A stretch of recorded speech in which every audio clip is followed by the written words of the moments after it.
স্বাগত দেশ সন্ধ্যা। আমরা সরাসরি আলোচনায় ফিরতে চাই। অ্যাডভোকেট আবু হেনা রাজ্জাক, আপনার কাছে আসি। আমরা রাষ্ট্রীয় অবকাঠামো সংস্কারের কথা বলছি এবং সেই প্রক্রিয়া অনেক দূর এগুচ্ছি।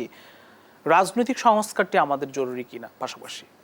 আসলে কি দেখেন, এই এগুলো প্রত্যেকটা জিনিস ইন্টার রিলেটেড।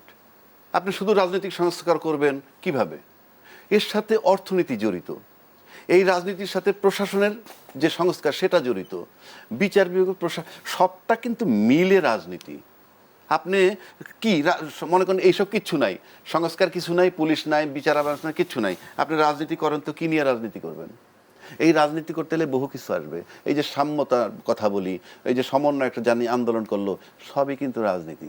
আবার যদি আপনি গণতন্ত্র, নির্বাচন, সব কিছু উন্নয়ন সব ফিরে আনেন, তার সাথে কিন্তু অর্থনীতির সম্পর্ক। উন্নয়ন মানেই অর্থনীতি।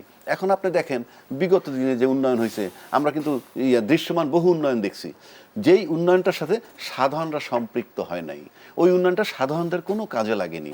আপনি যে উন্নয়নটা করছেন সেটা দেশের 10% লোকের লাগছে। আপনি তো 80-90% লোকের বঞ্চিত করে কোনো ডেভেলপমেন্ট হয় না। এই ক্ষেত্রে চিন্তা করতে হবে যে ডেভেলপমেন্টটাই আপনি করবেন সেটা টেকসই সবার জন্য হতে হবে। সবার সেই উন্নয়নের যে ছোঁয়াটা বা উন্নয়নের যে গন্ধটা তার পেতে হবে। আগে জেনারেল মাস লেভেলে একটা জিনিস কইরে তারপরে আপনি বাড়তিটায় যাবেন। আমরা ওদেরকে বঞ্চিত করে করছি, এটা একটা বিস্ফোরণ ঘটছে। খুব সিম্পল কথা, এই যে সংস্কার, আজকে যে একটা কথা হচ্ছে সংবিধান সংশোধন নাকি পুনর্লিখন, এটা মানে বিশাল একটা ডিবেট চলতেছে। যেমন আমি একটা আইনের ছাত্র হিসেবে বলি, মামলা একটা করার পর নিয়ম হয় যে মামলাটাকে সংশোধন করার, ওই যে আর্জি সংশোধন করার।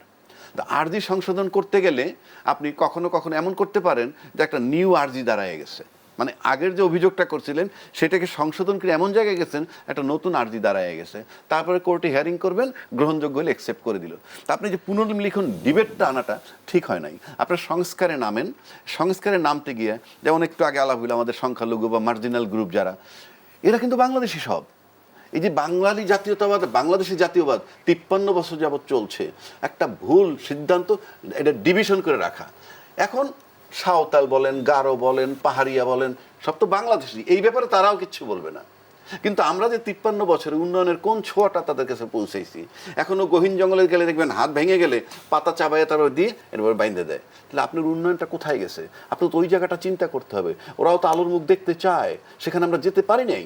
সুতরাং আপনি যখন বাংলাদেশি হিসেবে তাদেরকে ইনক্লুড করবেন এবং আস্তে আস্তে আস্তে আস্তে আমরা তারা এমন একটা জায়গায় নিব যাতে তারা এইটার ছোঁয়া, এই আলো তারা নিতে চায়, বা এটা এখন তারা ইচ্ছুক না। এখন মনে হয় কি জানেন, ওরা এখান থেকে আসলেই মনে হয় যে একটা গোপন জায়গাতে একটা বাহিনী বের হয়ে আসছে। তো এই জায়গাটা থেকে আমাদের বের আসতে হবে সংস্কারের নামে, সব সংবিধানে ইনক্লুড করে তারপরে, এবং সেটাই বোধহয় সঠিক সিদ্ধান্ত হবে।